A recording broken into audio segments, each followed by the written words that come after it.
Hello and welcome to What We're Watching. It's Catherine. And Liz. And Ed. And John. So let's start off with, I just watched The Banshees of Inisherin. Same. Well, not just, but I've seen it. Yes. Oh, all right. Boys. The weather is appropriate right now for that. Having watched that, it was very cold looking. Yeah. And it is very cold right now when we're doing this podcast. Yeah, we watched that with a mixed crowd. It was interesting, and it was kind of like a Friday night viewing. All right, let's watch this. And I hadn't gone into it with like knowing what the trailer was probably about, giving you some heads up on. But I was expecting some good performances, and I got that. And given, I'm not always sure what story you're going to get, I certainly didn't expect the story that I did get. Yeah, I would say that the trailer is making it seem lighter than it actually ends up being. Mm-hmm. I mean, it didn't feel like, just a straight comedy. It was like, okay, it's going to be kind of a dark comedy. It recently came up because Mom watched it. Did she watch it with you two? Yeah, that's what I kind of thought. That's mixed company. Oh, my. Okay, yeah. So I watched it just by myself. I don't think I watched it on the treadmill. I just watched it, I watched it with Mark and Ethan. Okay. All right. Interesting. Yeah. Uh-huh. How'd that go? In the history of the Irish people, black humor, dark humor is... this is pretty much right in line. Oh, right in that spot? Yes. Yeah. So, at the end of it, my son turns and goes, well, that was a real bummer. I mean, yeah. Yeah. And I'm like, well, so but I laughed. My note for like the entire movie is like, I like the acting, I like the set, I like the scenery. It has a downer of a story, though. I mean, look, I think a downer is an important story to tell sometimes. So as long as you know that that's what you're getting into, I think it's fine. Right. But so it takes place in Ireland, on the coast of Ireland. A little island, right? Yes. Yeah. And it takes place in 1923. Oh, okay. So, bleak times. Yeah, not so great. Okay, so here's my backstory on it. So a friend of mine recommended it. I was aware of it. I had seen the trailer. It's getting a lot of buzz. Yeah, I was like, oh, okay, I got to get on this. And then Colin Farrell won. What did he win? Did he win a Golden Globe? Right, the Golden Globe. So I was like, all right, I definitely need to check this off of my list, especially in awards season, kind of, try and accomplish some of that. So I recorded it. It was on HBO. So instead of actually watching it off of the streaming thing, I was like, oh, there it is. I'll just record it the next time it's on. And then whenever I'm sitting on the couch, I'll watch it. So I forget when it was, maybe on a Saturday or something. I was alone. And I was like, well, I guess I'm going to break into this thing. I was like, oh, okay, wow. I'm glad I didn't bring anyone else for this ride prepared. I mean, obviously, performances were very, very good. Story, hard to, deal with. Somebody made a joke. I don't know who it was, but it was like, there's a lot of undiagnosed psychological problems in this movie. It's like, well, yeah. I mean, what'd you say, 1923? It was 1923, and the cast led by Colin Farrell, who you mentioned, and Brendan Gleeson. Yeah. And Kerry Condon. And then, of course, Barry. Barry, yeah, the neighbor. Barry, I don't know how to say his last name, but... Cogan. Oh, okay. Mm-hmm. Filled out by what seriously seemed like just actual locals that they cast in the roles, which I'm sure I think they might not, have. But actually, but they might awesome. have pulled some people from the local island. And it's really about two best friends, but one of them decided not to be best friend anymore. Right. The Colin and Brendan, which is Colum and Patrick. Right. Patrick. Yeah, it's more like a very Irish pronunciation of version Patrick. of it. Yeah. And it goes down a very dark, oh God, way of if you're breaking up a friendship, this is not the way you want to do it in real life, because it was real dark. But it really played to the time, which is the isolation of the island. There's not a lot of choices. You're all going to the same pub. You see each other literally crossing on the one road, in and out, and had you gotten into a pattern, or you could say a rut, of where every single day ended up with the two of you at the pub with all the local flavor. And one of them just decides, with the time I have left, that's not what I want to do anymore. Right. And goes to extremes. Oh, too. Yeah. So it was not... It makes me wonder if there's some kind of infestation or black mold on that island that we find out, oh yeah, if you look at the 1940s, everyone on that island was insane or something. Well, Colin Farrell's character does, because his sister Siobhan, who he lives with, they basically theorize that Brendan Gleeson's character may have severe depression. Yeah. That's why he's made this choice. And really, he does things that you then do start to question his sanity. Yeah. I think the standout, I mean, people have joked about this, is the little donkey. She's adorable. Is it Jenny? Oh my gosh, she's so sweet and cute. So Colin and his sister have this little donkey, and it's really Colin's character that is like best friends with this little donkey. It's like a cottage at best, and they share like a bedroom with 2 twin beds. And it does speak to the fact of like, there just weren't options. I mean, that's what you did. That's where you lived. And, Colin would be very happy, his character, if the animals were coming in and out of the house. His sister not down for that. I'm not putting donkey outside from the side, okay? The accents were all very fun. Yeah. The swear words were very fun.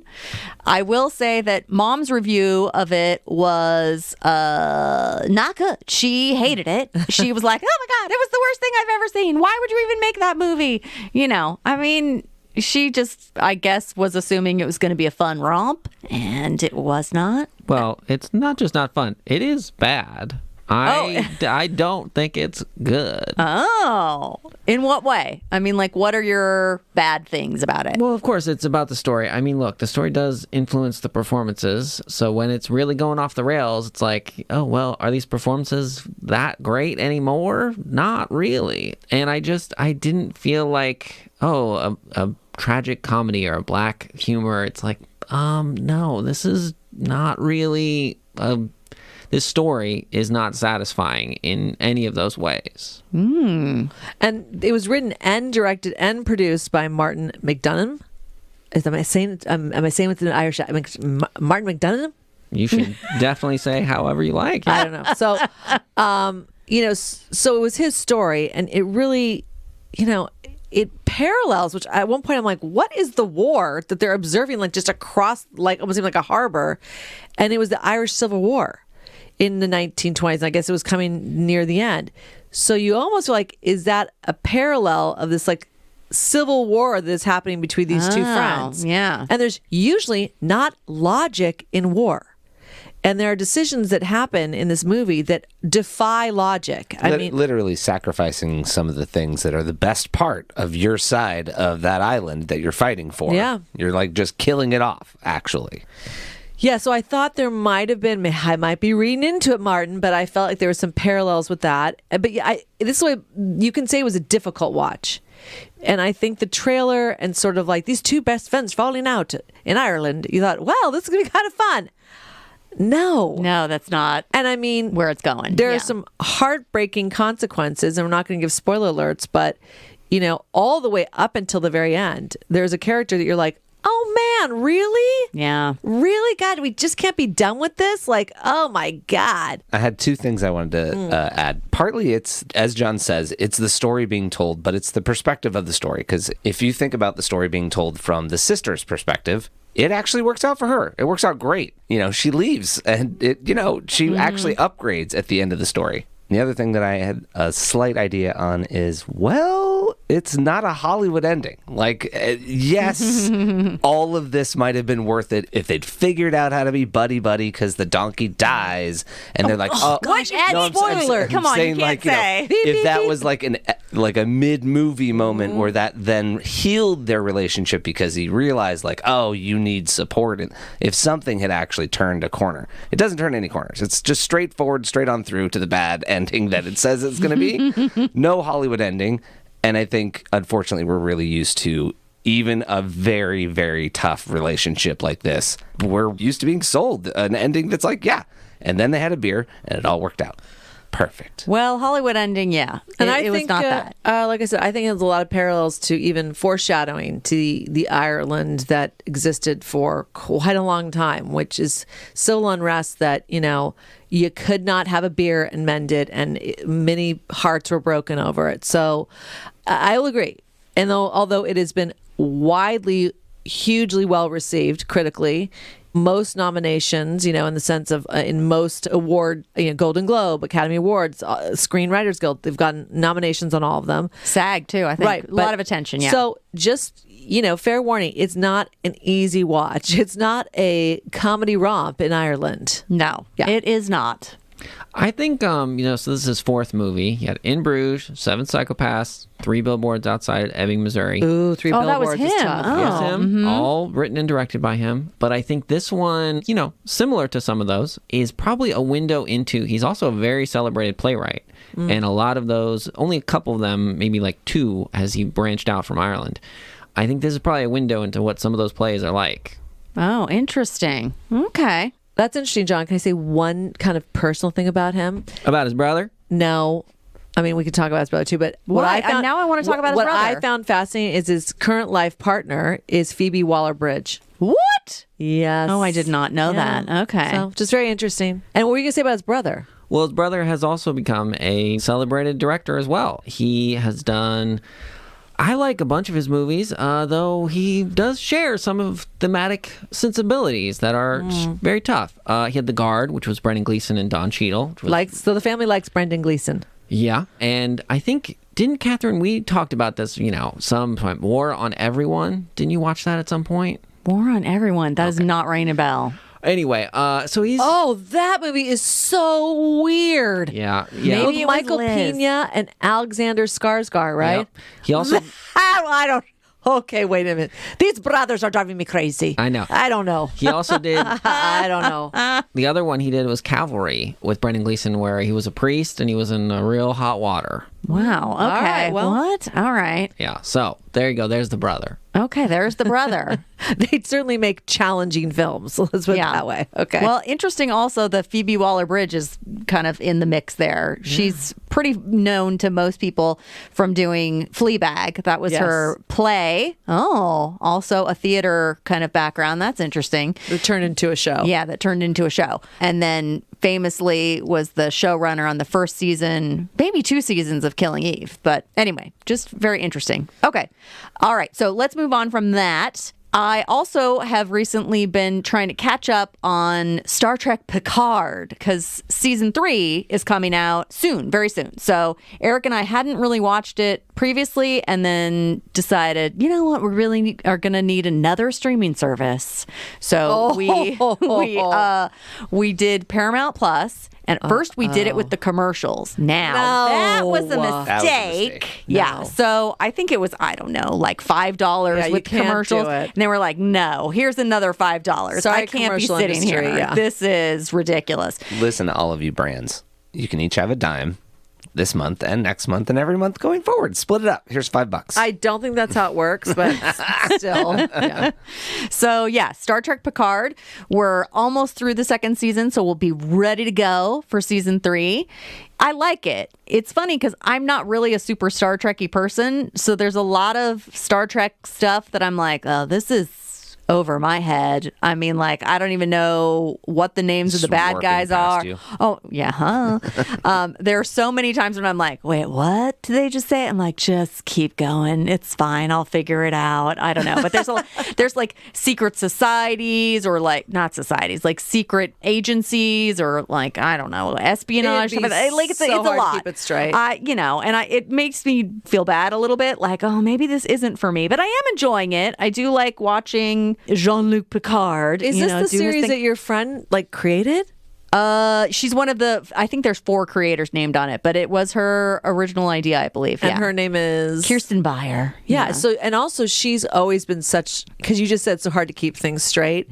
She's one of those people that bizarrely can keep it all straight. Oh, she's in like Star Trek yeah, world. she's like a Star Trek Wikipedia brain. It's amazing. Well, it's very important if you're going to make references throughout a series. Yeah, I mean that's really one of her gifts is to be able to be like She keeps it canon. Yeah, she knows all the histories. Wow. So, got it. She keeps a canon. You can't just roll over that, Catherine. Jeez. Whatever. It's not non-canonical. yeah. Mhm. So anyway, we're almost through season 2. true. And what I really like about this series is it's much more of a serialized story. So it's like the whole season is one big story instead of each episode being like, we go to this place and it's this story. Like and Planet a Week. Yeah, which we're also watching Strange New Worlds with John. So Eric and I and John are watching that together. Wow, and lot that of Star I know. Trek. Well, it's also like Paramount Plus now that we're paying for Do it. you What like got? Star Trek? I mean, I do-ish. I'm interested in it, but I'm not a super fan, so it's kind of a Our problem. sister Rosemary loved the OG original. Like, she would almost have that on at night to go to sleep to it.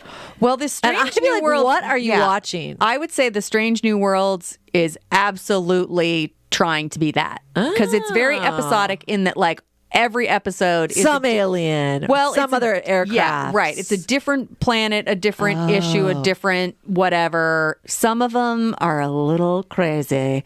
We're almost done with that. That's only Either one out of this season. world. Oh, you're terrible.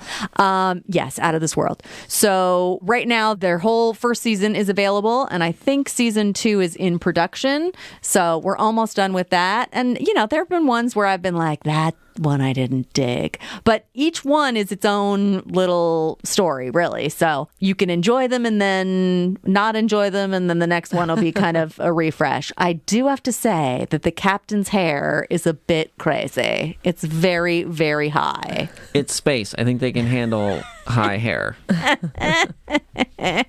So, but It's got its own altitude. it kind of does. It's defying gravity.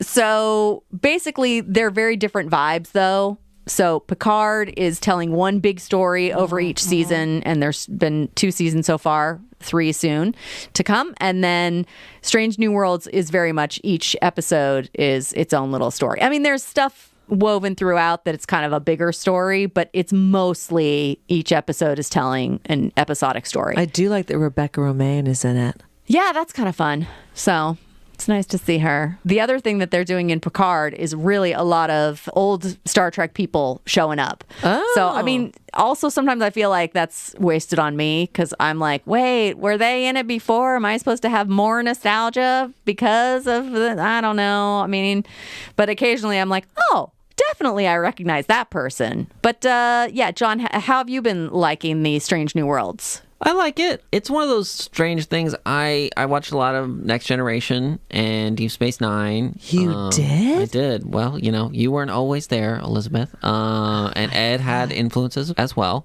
But it's been a long time. So I'd kind of forgotten some of that episodic Planet a Week nature. But whatever, you just fall right back into it. It's good. Well, yeah, so we're watching that together, the 3 of us, and that's one of our fill-in shows when we're not watching The Last of Us or whatever our Sunday show of the week is. Oh, The Last of Oh, Us. so good. Okay. That Those- big mushroom monster this week. Ugh. Oof, yeah. Those 2 are on my radar, as it were. Oh, no. What? I've watched every other Star Trek series except the like original animated series and the current animated series. I haven't watched those yet, but I've watched every single other Star Trek series. Yeah, wow. Okay. So well, look, those are there's a lot coming up. Yeah. It's funny to be like, well, I'm just going to skip all of the old ones. I guess I'm just going to jump in on the new ones. You're not down with the TOS, the original series? Well, not just that, because it's like Deep Space Nine and I hadn't watched that until the pandemic, and then I'm like, well, 9 seasons we can do.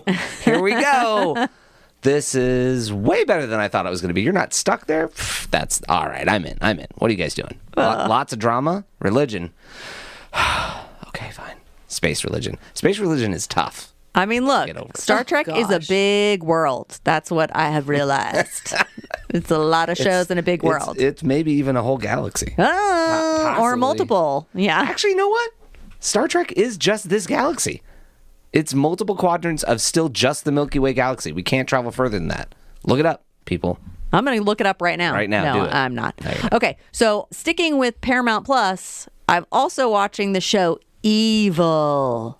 Oh, I hear that all By of you yourself, know exactly apparently. what I'm talking about. No. Evil is a show that was first on CBS, and I did watch it. Now, what is very amusing to me... Yeah, I remember seeing it when it was just on network television. Right. The advertisements. Right. for it, Yeah. So it's from the same people who did The Good Wife and The Good Fight. So it's Michelle and Robert King. So they're the creators of the show. And this is really very much outside their normal thing, because those two shows I just referenced are, based in reality. It's just lawyers and, the case of the week or whatever they're doing. Right. This is a very interesting team that is investigating religious phenomenon. Like demonic. Okay, so... Wait, no, it's not a crossover between the good fight and the good place, and then it's like the evil place? The evil fight? God. Something? No? Really? Ah. It would have been funny if this was a bunch of lawyers and they were evil, because, Right. they're really good at doing lawyers. That but seems like the natural progression. it's not. It's a Okay. guy who's about to become a priest. That's the main character. And then a psychologist, a woman psychologist, Dr. Kirsten Bouchard. Is she the doubter? She is the doubter. So we've got course. obviously a believer and a doubter. That's perfect. So and it's then Scully and Mulder. exactly, And it's very Father X-Files. Mulder. Yeah, and Father Mulder. We have an extra Scully because they do have another person who's a debunker, a character named Ben. This cast is fantastic. We also have Michael Emerson. He was Oh, also yeah, on yeah, Lost. yeah. Oh my God. He in this is evil. I mean, like real straight up He evil. was evil in Lost. Okay, well, he's a reason? very menacing and terrible. I think he's been evil in quite a few things. He just, Well, he does a great job. God, He was could you imagine? Totally the good guy in Person of Interest. He was. You know what? Sarah was walking by my daughter and she was like, "What are you watching?" I'm like, "Evil." She's like, "Okay, you're weird." Then she happened to go like, "Wait a minute. Wasn't he the guy in Person of Interest?" I'm like, "Yeah, okay. good one, Sarah." Where's his cane? Is he limping? No, that was an acting. He was acting.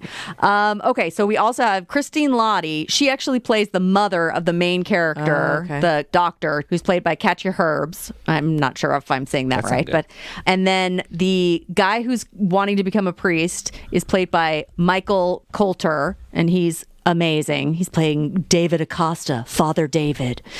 Anyway, I thought it was going to be when I first started. It started in 2019. That was season 1. And I did watch it when it was on the air. And I was like, oh, okay, we're speaking metaphorically about evil and people being evil. But it's a lot of Catholic Church stuff, which for us is very amusing to be like, wow, we're really talking about priests and prayer and like going to confession and like all this, real Catholic-y stuff.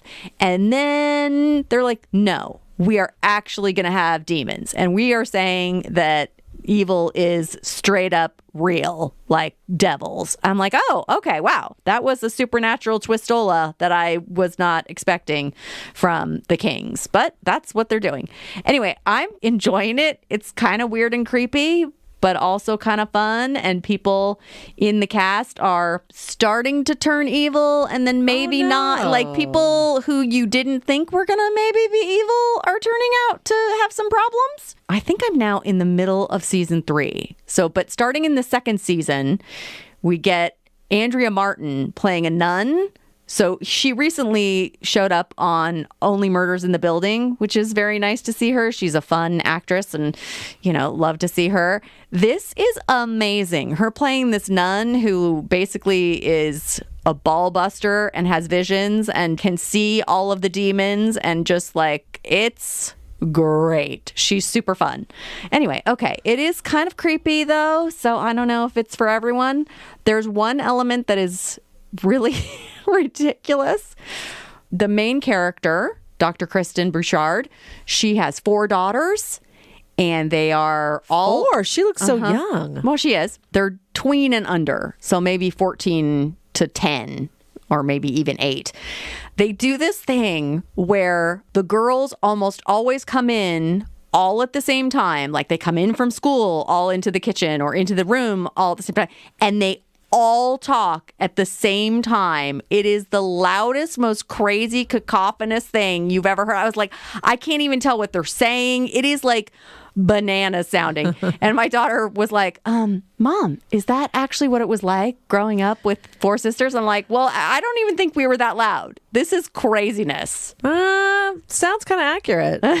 It was chaotic. I'll give us that. We were chaotic, the 4 of us. But this is, wow, they're really nailing it with the crazy chatter of 4 young ladies. Okay, so that's it. So that's Evil, and it's on Paramount Plus, and I do recommend don't do the commercials.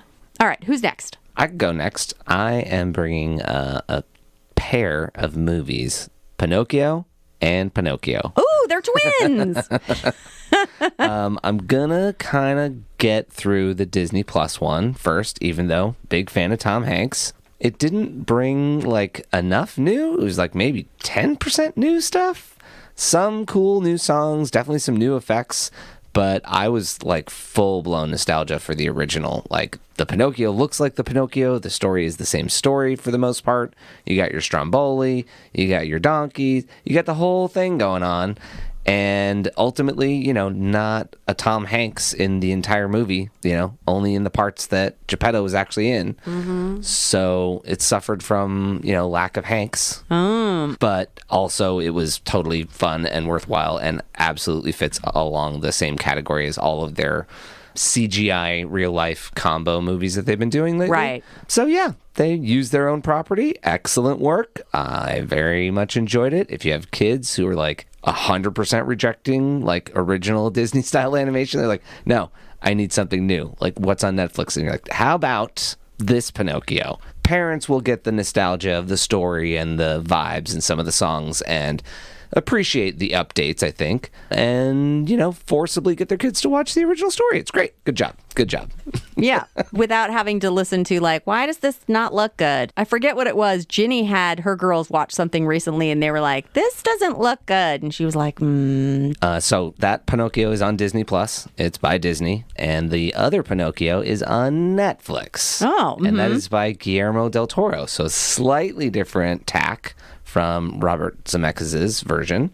Yeah, that one was like a Pinocchio told in the Nightmare Before Christmas land. Oh, wow. It was stop motion animation. Yeah, I saw it. Awesome. It was stop motion animation, which was actually pretty awesome looking for the puppetry style. And like, you know, it's already marionette, so that's going to lend itself very easily to that style. But I was not expecting how much style there was, let alone the fact that there was much more story to it. There was like backstory that there isn't in the original story. Oh. And, you know, however much I didn't ever read into it as a kid, what Geppetto's backstory was, why he was making a little wooden boy. Wow. That was like brutal in this Netflix version. I was like, oh, well, don't spend any more time here. Oh, like 10 minutes here? Oh, I'm going to be real sad when this is over. Oh, no. Well, yeah, this was not a Disney-fied version. Not at all. And there were things you were, as you say, nostalgic for from Disney. And because, you know, he couldn't do a Disney version, he took a lot of license. You have a through line of, obviously, it's a little wooden boy and, you know, some of the main characters. And there are some scenes you're like, oh, okay, yes, this is an homage to it. But as you said, it was sort of like a Nightmare Before Christmas Pinocchio. It's almost like the Grimm's fairy tales are like really actually very, very dark. So, you know, the Disney versions are not accurate. So that sounds like he went more in that way. They're cleaned up. They're the happiest versions of that story on Earth. Yeah, Ewan McGregor as the cricket in the position of the narrator, but I never really understood like the cricket as the narrator. Yeah, no, he's your conscience. So he's like kind of like your inner monologue, not like a real narrator. No, he's a writer in this one. He's like legitimately, I want to be the narrator. I'm writing this. I'm writing my own history, and now I'm part of this story. So I'll be writing that too. Oh, interesting. And this Pinocchio was a jerk. I mean, he really did not behave. Really? Yeah, I mean, it was really like from the like day one, you're like, wow. You got to understand though, like his upgrade wasn't quite the same. Hell no. He didn't get the blue fairy that the original story had. He got like, I don't know, the forest fairy. I don't know what his situation was, but I didn't get names on that beast that like gave him life. However, I watched them back to back, so I hadn't seen the original in a million years, but there's a very familiar scene where Pinocchio just repeats everything once he's like come to life. And then the blue fairy shows up and she says, I'm the blue fairy. And he says, no, I'm the blue fairy. And she's like, oh, I see what's going on here. And she gives him consciousness of understanding he is himself. So then suddenly he replies with, oh, I'm not the blue fairy. I'm me. Well, what's your name? I don't remember my name. I wasn't paying attention. I was Wood 5 minutes ago. This new version, nope, didn't give him consciousness. They did it a different way. They did a little bit Groundhog Day situation. Oh, interesting. Yeah, I mean, it's very beautifully done and it's interesting to watch. But if you are looking, like I said, for a Disney-fied version of Pinocchio, this ain't it. Yeah. No. There are definitely a bunch of enjoyable voices besides Ewan McGregor. David Bradley, whose name you probably don't know, but he was the groundskeeper in all of the Harry Potter movies. Oh, He's sure. Geppetto, and he's fantastic because Mr. Filch, is that right? Mr. Filch, okay. yeah. He has, a character to him. He has like some depth. He's got the whole backstory that is his backstory. You're really like, oh my gosh, I hate Mr. Filch, but I love Geppetto. So big ups to David Bradley. Bern Gorman, you may recognize from a couple BBC sci-fi shows. He was on Torchwood and he got killed and brought back to life. He's been in a bunch of other stuff since. Ron Perlman, John Turturro, Finn Wolfhard, and the last three that I'm just going to burn through are Kate Blanchett and Tilda Swinton. Man, as soon as I saw one in the credits, I'm like, right, she was both voices. Then I saw the other one. I'm like, now I don't remember who was what. Good job. You ladies one of you was the blue one, and the other one, oh, you're both blue, so that doesn't help. You both had wings. You had eyes all over you. Nope. 100% lost on who played which one. Yeah, he's alluding to characters, like I said, that don't parallel at all to the Disney narrative story. He's doing his own thing. Yeah. Mm-hmm. And the last shout out is Christoph Waltz, who was, thoroughly enjoyable as a bad guy, as he usually is. Typecasting. Yeah. He's real good at that. And that's nominated, I think, in the animation category as well this year for nice. Academy Award. Yeah. Nice. John, would you like to go last or go now? Dealer's choice. Go for it. Okay. Look, one of us made a creepy choice that was wrong. You shouldn't be watching Evil. Oh. But I made a creepy choice that was okay. I saw Knock at the Cabin in the theaters. Oh, is that the M. Night Shyamalan movie? It was indeed. I think it might not be his best, right? But it was serviceable, I think. It was not terrible at all. I think it sucks that he did such an amazing job on Sixth Sense. He can never it's an unfair bar that he set for himself, you know? Well, it's also the expectation that he's always has a twist. Yeah. Yeah, this one actually, I think we've sort of gotten past that because everyone's so critical about the twist and how good it's going to be and whatever. Just don't do it. This one kind of didn't exactly really have a twist. Okay, maybe good. Yeah, I mean, it was kind of the slow reveal of the twist, which kind of doesn't feel the same. It was an interesting one because it is so centered at this cabin and such a small cast. I mean, there are moments they do like news reports that give you a wider view in the world, but otherwise it feels very centralized, which some of his other ones have done that. But it does feel like it falls into, a smaller minority of M. Night's movies that do that. Mm-hmm. Dave Bautista, though, was threatening. Look, you gotta watch the movie because that's maybe not what's really happening. What? Yeah, I don't know if that was in the trailer or not because I didn't see the trailer, but yeah, you don't watch trailers. Yeah, very John. Don't watch the trailer. Yeah, and then it's funny. I'd forgotten Jonathan Groff from Glee and whatnot. Also, from Frozen was also there, so that was fun.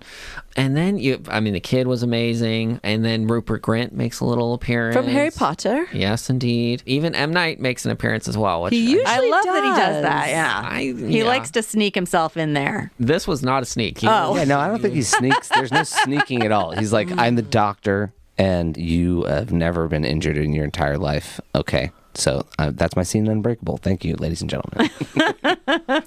Yeah, so it was very intense. It was really emotional because maybe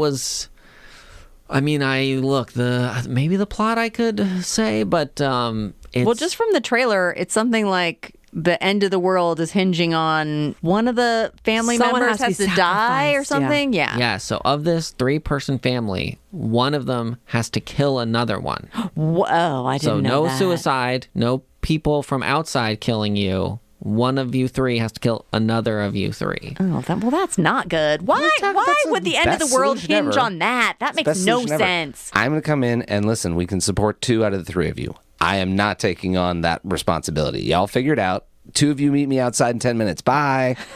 Yeah, so it's very emotional. It's very serious while they're trying to figure this out and discuss it and if that's really true or not, and therefore should they follow through. So, that works pretty well. And all of them did a very admirable job of bringing that decision, that drama into it. Making it feel real. Yeah, I think so. All in right. the cabin. Well, it's in the cabin, you guys. They were in the cabin. Well, yes, exactly. I mean, you said it's sort of very just the cabin, not on the. Contained. Well, I mean, as a parent, you ain't killing your kid. I don't care unless I know the kid has maybe a terminal disease that they're going to be dead in 3 months. Otherwise, like, it is not even going to be an option as a parent. You have described some teenagers that's not 100% the case. Like, you have described some teenagers that you wanted to murder in some of these shows. So I'm just saying, like, they could have written that teenager real a-hole-y. It's a young kid, right? Yeah. Yeah. Whatever. So no. But I'm sure there's a twist or there's layers upon layers because that's what he does. Yeah, the layers are not where you would expect. Well, that's good. That's what you hope from him. Yeah, and then I was even misdirected at some point because there's like one clue in this direction, and then you think it's going to go further, and then it's like, oh no, that was it. Back to where we were. Okay, all right, got it. Look, not like your show. It's probably not all gross and whatever. What, evil? Yeah. Evil is evil. All don't right. even talk about it. So it's pretty, I mean, look, there is a serious, slightly gross thing that's happening, but it's not really happening in front of you, so that works for me. So it's pretty just suspenseful horror, not gory horror. All right. Question. Did you already say, is it in the theater or did you watch it at home? I said that I saw it in the theater. Okay. I just missed it. I mean, I'm sitting right here, but I couldn't remember. Thank you for reiterating. Well, there's an interesting little tidbit that I didn't know about Mr. M. Night Shyamalan, that he usually finances his own features. What? I Which did not then know that. means if it makes it in the box office, then he wins. It's only him making the money off of that. Wow. It's not his a studio own gamble backing / him. risk. Wow. And, I feel like that's happening in the theaters. You're not gambling and winning on Netflix. Yes, we're cutting you in on this year's subscribers that you increased us by. But someone will have to make a deal with him to stream it. So True, exactly. So there's another round of revenue to come. Yeah. So his films have grossed over or close to $3.5 billion. Wow. So I think he's doing okay, even if he's producing these himself. And he does have production companies and some producing partners, but I don't think you're right. It's distributed by Universal, so they had to make a deal. He's making money. I think it's going to be okay. I just feel like that might have been the reason why it wasn't 15 different cabins in the woods, a whole valley of cabins. Now he's one. We're doing a cabin. Well, that's where everyone's he did at. one apartment building. He did that weird Amish town. I mean, he does do very tight-knit storytelling. Like I said, yeah, it is somewhat similar to those, but, I think he chose slightly different directions. It starts with the 3 family members and then 4 people come from outside. So it's a pretty small amount of people. Yeah, that's really limited. I will say he is a brand name unto himself at this point. So it's you put his name on a product, you're going to have a base audience that's very curious about what story he is telling. Yeah, for sure. I did forget, I don't know if you guys noticed in the trailer, but Nikki Amuka Bird from Avenue 5 was there as well. Oh. Certainly not as funny. Oh, I mean, look, Avenue 5 is wildly crazy funny. Well, and funny, period. 2 seasons and done. I know. Yeah, I heard that that's they are sad. now officially lost in space. Oh, which is a different show, which is also over. No, Avenue 5. Maybe they should meet up. Yeah. It's always disappointing when a show ends with not a clear resolution of what, they're kind of left out. In this case, left out in the middle of space in 2 pieces, which is nice. In 2 pieces. Well, listen, yeah. I'm not making any suggestions that anyone needs to do things like this, Apple TV or Netflix, but pick up Avenue 5. Pick up Westworld. HBO is dropping these off for no particularly good reason. Pick them up. Pick them up. Produce them. You're going to get all those subscribers that they're losing. Do it. I want more. Please. Sometimes that happens. It's rare, but sometimes it happens. Okay. John, is that it for you? That's it. All right, for cool. me. All right. Let's. Okay. Well, one of the shows I'm watching came out at the end of last year. I think it was December. So it's not, it's still relevant. It's still current.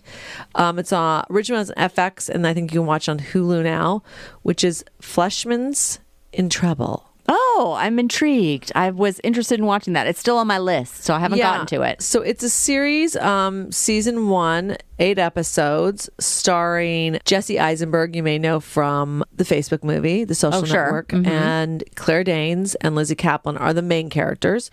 The creator was Taffy Aknar, I think is her name. I think it's actually based on a book as well, and it's narrated by Lizzie Kaplan overall, which I will say at times is extremely irritating. Oh. Just because there are times like, I didn't need you to explain to me what was happening here. But so, like I said, the main character is Jesse Eisenberg, who plays Toby. And him and Claire Danes' character, Rachel, are getting divorced in New York. Oh, okay. Yeah. And so you go from current time and they do flashbacks that will show sort of perspective of both the characters, how they were viewing their lives or what they felt may have happened to their demise of their marriage. And they have 2 children. And really, Rachel's character just sort of doesn't pick up the kids one day in the summer of, very sweltering, humid summer in New York. So really, it's about Toby then having to navigate and deal with being a full-time father. Oh. And it's set up like that you are then pissed off at Rachel, and he has 2 best friends, one of them played by Lizzie Kaplan, and the other one played by Adam Brody. That's right, Adam Brody, and that is the character of Seth. So he can shoot things off of him while he's trying to date and be a single dad, and there's some comedy ensues with that. And sort of, it's interesting, Lizzie's character, Libby is her name, can become jealous of his freedom because she lives more in the suburbs, and it's sort of very stalled in her life with her 2 kids and her husband.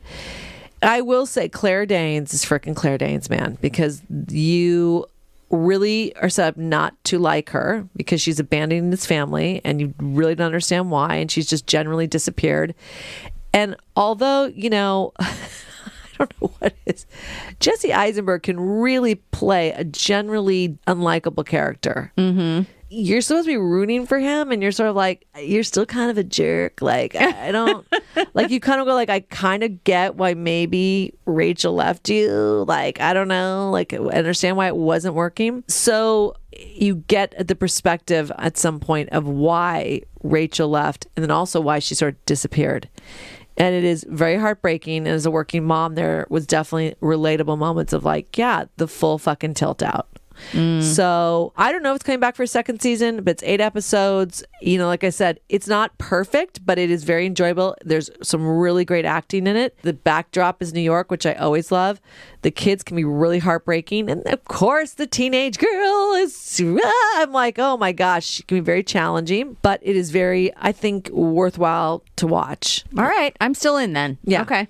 And I will say I'm annoyed at Lizzie Kaplan because one of my favorite shows, Party Down, is coming back, and she's not part of it. Because she's doing this? Because she did this, and I was like, mistake, girl. But I understand why she probably thought to do this something over different, Party Down. And like I said, she's the narrator throughout it. But I mean, there are really moments like, stop talking.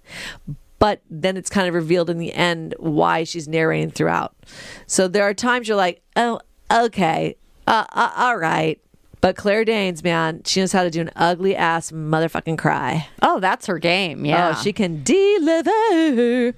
So then I watched on Netflix, I was sort of in the Jonah Hill world. Oh, I watched, it's a documentary and it's called Stutz.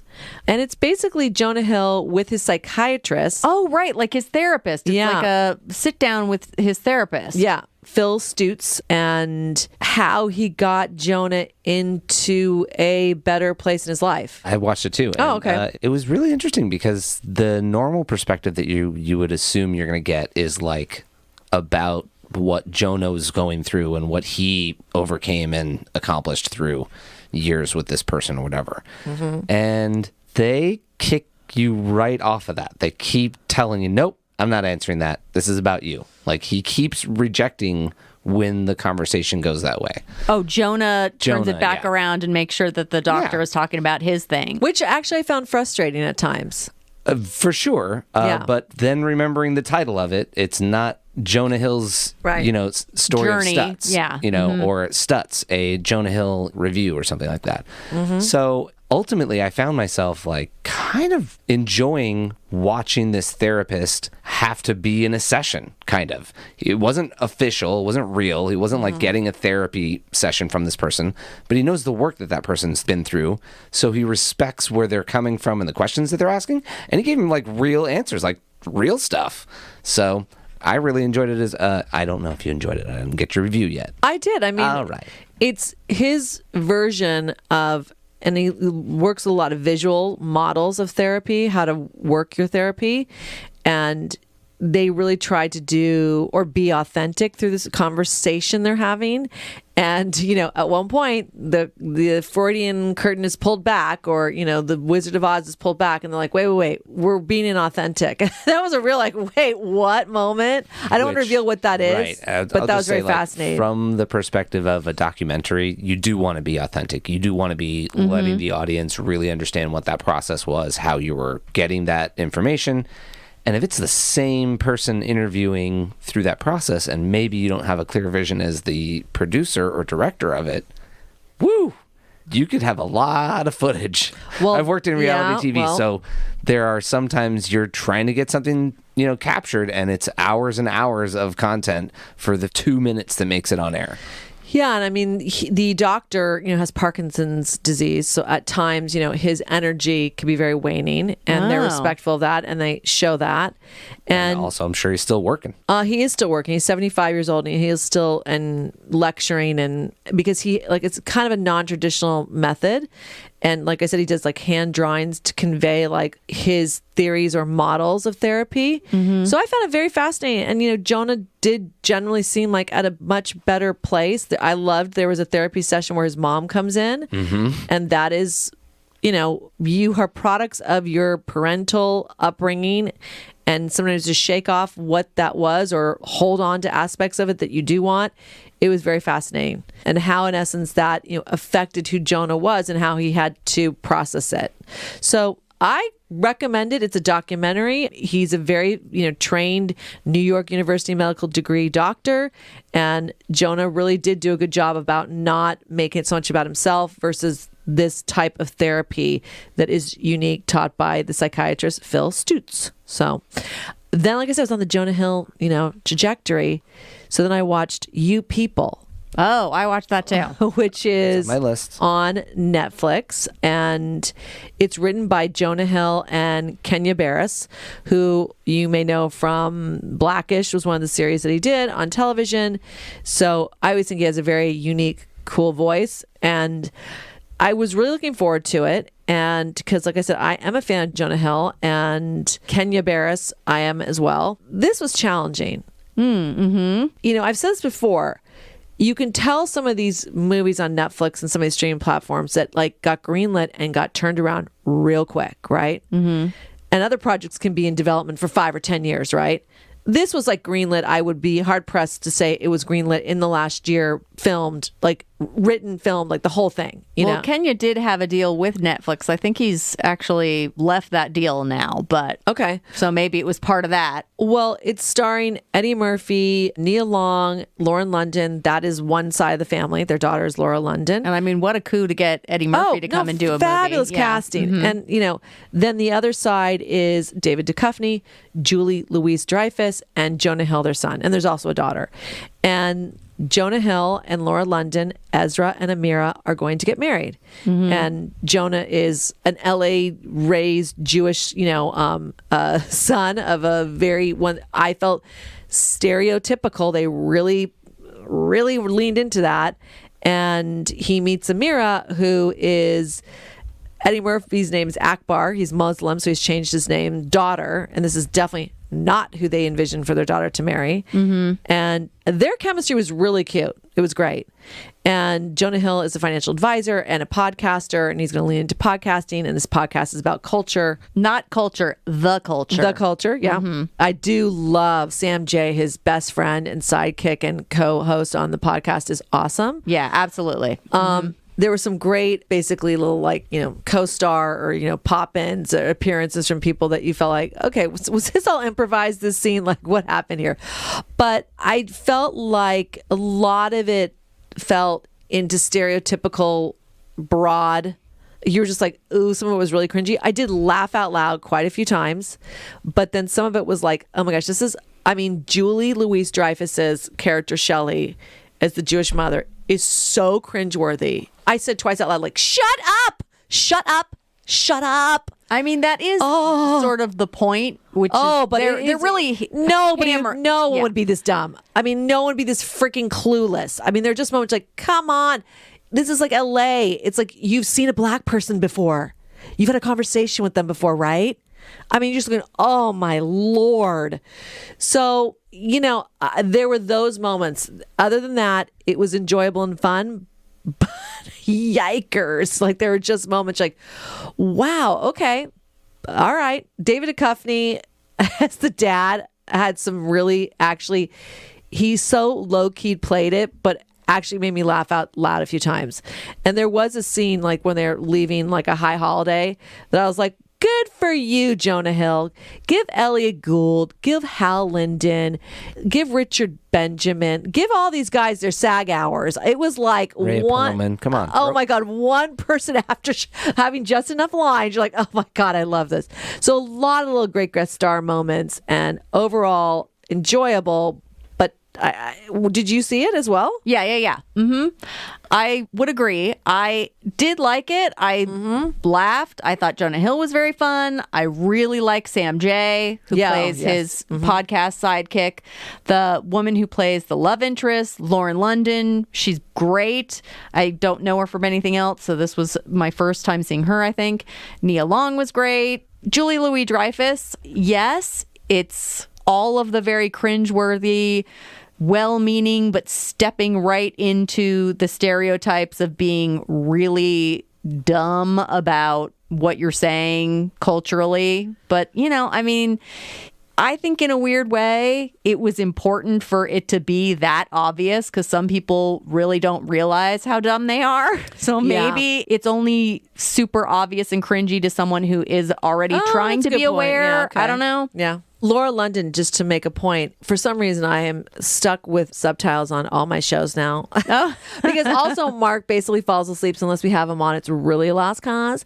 But Laura London, I was just so happy to see her working and thriving and beautiful, natural on screen. I thought she was awesome because her partner, Nipsey Hussle, was the one that was shot and killed. No, is that who? Yeah. Oh, no. And so only because of the subtitles, right? One of these scenes, his song was playing. Oh, I thought that's really cool. Like that really, that's so neat. cool. They found a moment to have. I also will say this. Holy hell, did they make all of Los Angeles look fantastic. Oh, yeah. Oh, my Lord. I mean, every restaurant, every neighborhood they walk through, I'm like, did they shoot this during the pandemic when no one was out? Because everything looks so clean, pristine. I mean, it was like sparkly. I mean, so I was like, wow, okay. But yeah, so you people, we watched as a family. Like I said, I enjoyed it. Was it perfect? No, but maybe to the point that you're making, that could be what they were trying to achieve. Like we got to so shove it down your throat because some people are not going to get it otherwise. Yeah, I mean, can't be subtle here. Exactly. I think sometimes you do need to make it real obvious. But I do like that the overall message was that love is important and people come around. Like try and come together, try and find common ground, especially if the intentions are good. Even, and that was what was going on with Julia Louis-Dreyfus's character.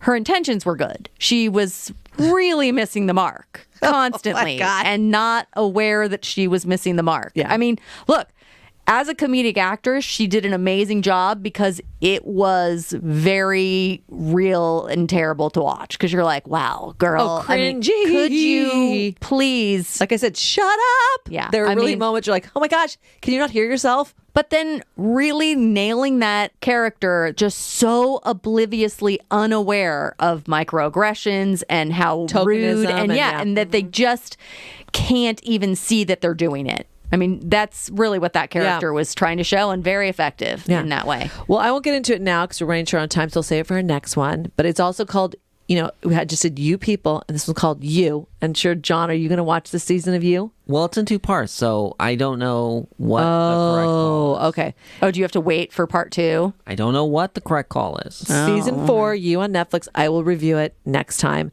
And then the last thing I'm going to give just a teeny bit of button in, because I had not watched it, was Black Panther Wakanda Forever. Fabulous. Because, God love Angela Bassett. She's getting nominated for a lot of stuff. Love it. Good She's for her. so great in it. And just, the opening whole sequence, basically King T'Challa has passed away. I don't think it's a spoiler at this point.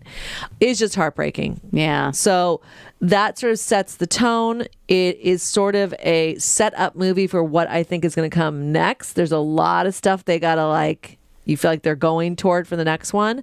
But it is between the cast, the costumes, the set design, the CGI world they created. It just was beautiful. I loved it. And I watched that on Disney. Nice. Okay. Well, that's it for this episode. So let's do a quick recap. I talked about Evil, which is on... I don't know why. Just saying the title. Evil. On Paramount Plus. Also, Picard on Paramount Plus. Because you're a new subscriber now. Yeah. Okay. Sorry. I should call it Star Trek Picard, and then also Star Trek Strange New Worlds, both on Paramount Plus, and then also Banshees of Inisherin, which a bunch of us watched, but also Grand Mary, our mom, says it's terrible. So, okay, Ed. I was on the Banshee Bandwagon, the Banshee wagon. Okay. On HBO, yep. And I also watched Pinocchio on Disney Plus with Tom Hanks, and Guillermo del Toro's Pinocchio on Netflix. Right. I watched Knock at the Cabin in the theaters. Boom. And I watched on Hulu Fleishman's in Trouble and You People on Netflix, as well as Stutz on Netflix, both Jonah Hill. Right. And treated myself to the Black Panther Wakanda Forever, currently on Disney Plus. All right. So be sure to follow us on all of our social media at Podcast Watching. And thank you for listening to this episode of What We Are Watching.